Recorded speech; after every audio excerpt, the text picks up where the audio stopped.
Presented by Botano, Nick Alberga, and Jay Rosehill back together for another summer hit at the Leafs Nation 401, where you can subscribe to our YouTube page. Also, we're available wherever you find your podcast. Just search Leafs Morning Take. It's hard to believe, but it's been 35 years since the most polarizing and impactful trade in NHL history went down. On August 9th, 1988, the Los Angeles Kings bought Wayne Gretzky from the Edmonton Oilers, a.k.a. acquired him as well. We're getting old. Even though we realize we're a Leafs show, it's important to recognize history, especially with something like this. On top of that, we have a very cool guest today with great ties to this trade. We're now happy to be joined by the former owner of the Los Angeles Kings, the man responsible for bringing Wayne Gretzky to Hollywood. It is Bruce McNall. Bruce, thanks so much for doing this. How are you? Okay, good. Thank you. Sure. Do you ever get tired of talking about the Wayne Gretzky trade? That's my first question to you. I'm tired now. Yes, I think I've talked about it more than anything in my life. Absolutely. It's kind of crazy. And you were saying you talked to Wayne in the last couple of days. Obviously, this time you have like a billion of these conversations, no? Oh yeah. I mean, I'm happy to do them, and I talk to Wayne, and we talk all the time about various things, and yeah. So, but it's so long ago. Our lives have so changed, obviously, that it's a weird thing. That's all I can say. It's just very strange to me. August 9th, Bruce, 1988. What do you remember about that monumental day? Well, it was a bit crazy because before that, up until that very day, I wasn't sure the trade was going to happen because I was continually worried about the press getting a hold of it, guys like you, and then blowing the whole thing up. I was worried about, and then when finally the deal was done, I thought it was done. We flew up in my jet with Wayne, and I flew up to Edmonton in my jet for the press conference. And then Pocklington, the owner of the Edmonton Oilers at the time, and Glenn Sather, the GM, took Wayne aside and said, we want to talk to you. I thought, oh, Jesus, now what? Well, it turns out they told him, look, we're happy to cancel this whole thing right now if you want to. And Wayne said, no, I'm a king. Bye-bye. But believe me, up until that instant, I was nervous. So that was that. And then, of course, press conference happened, and then we flew back to LA, and we had a press conference there. And a press conference in Los Angeles before the Gretzky trade consisted of maybe one or two beat writers, maybe one radio station, and that was it. We go back to this press conference we had, there were like hundreds and hundreds of people. It was shocking to me, not to Wayne. Wayne thought he kind of expected it, but for me, it was kind of crazy. So a great moment, though. at the time, Bruce, did you put together how impactful that would be to not just your team and not just the surrounding area, but just to hockey in general, especially in the United States? Did you realize the lasting effect that was going to have? No, honestly, I didn't realize it. I'm not sure Wayne did either. I think we both were trying to make our team better and to bring awareness to hockey in Los Angeles and the West Coast area because at that time, as you know, there was nobody cared about the game. You could buy a ticket for $3 and sit on the ice. It didn't matter. And so we had to find a way to build that up. And LA is a star-studded town. You have to have a star. And the only guy that anybody knew in my life was Wayne Gretzky. They couldn't name another player. So with all due respect, you weren't playing then. Otherwise, we would have named you. But they didn't know anybody. So I knew I had to get Gretzky, and that was a big challenge. We went through months and months and months of drama getting him. But we did not know it was going to be that impactful in terms of what's happened later with a number of franchises that built up as a result of it. We did work on it hard because we would go to all these cities in the off season to play exhibition games to see if hockey would take off there. And every place we went was a huge sellout. So I guess that happened. Yeah, I would call it a win looking back 35 years later. But the genesis of the trade, I think, is the most common thing that people ask about or think about. Like, how long were the two sides conversing on that potential deal, obviously knowing what it meant for the hockey world? Well, what happened was I was bugging Peter Pocklington from the time I bought the team, half the team in 1986. I would see him at the Board of Governors meetings. I was on the Board of Governors then, even though only Jerry Buss and I owned a piece of it. And Jerry said to me, I used to ask Peter about Gretzky and he would blow me off. So I went to Peter and he'd blow me off again. So I kept bugging him. And then surprisingly, I think maybe early part of 88, sometime, maybe March or April. He called me and he said, "Are you still interested in the Gretzky thing?" I said, "Yes." So let me tell you, I need $15 million US cash now. I need draft picks. I need players. I said, "Okay, you got it. Done." And that's how it started. But we had to maintain this only between myself and Peter at the time. So there was no general managers. Rogie Vachon was my GM at the time. He wasn't involved. Nobody was involved until we finally came up with that. And then Peter insisted that Glenn Sather get involved. And when I talked to Sather, he said, "I don't give a damn what Peter Pawkins says. He's not going anywhere." He was furious. So I told Peter, I said, "Well, Sather says no." He said, "Well, he doesn't know the team." So we started getting into it with that and went back and forth with various options. And what happened was, oddly enough, Gretzky, I knew Wayne. I was an owner, and he was a player. He would always come up to me and, "How you doing?" He asked me for tickets to the Celtic Laker playoff game, which I got him with him and Janet. So we knew each other, go out to dinner and so on. So anyway, I knew this was happening. I said to Wayne, "A trade is maybe imminent." He didn't believe me. I said, "Okay." He would come to my office. So in the office one day, he's there, and Pocklington calls. So I put him on the speaker. Wayne's there. I don't tell him I put him on the speaker. And Peter talks about the trade and kind of puts like Wayne was, he's whining a lot. He's complaining all the time. Maybe it's better for you to move on.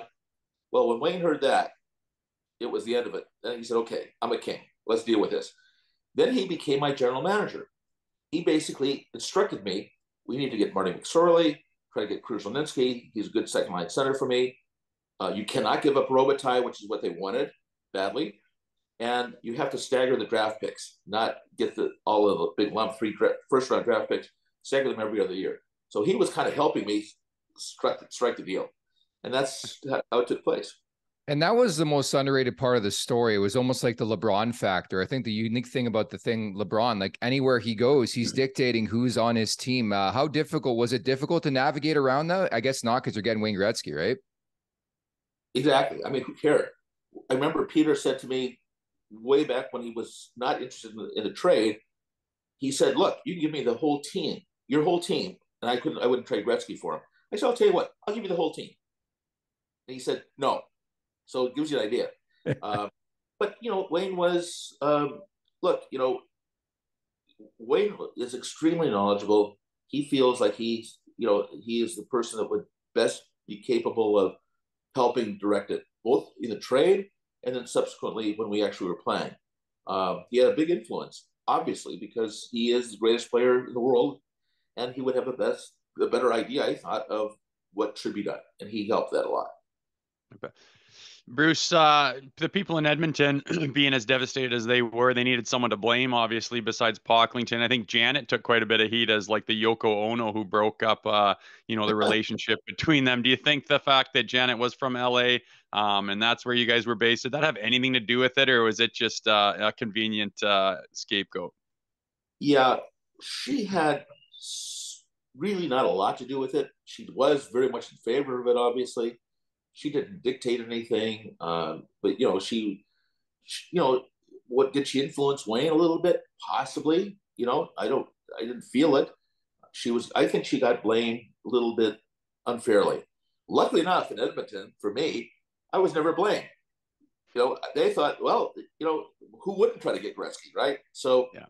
I always felt the fans in Edmonton were great that way. They always treated me wonderfully.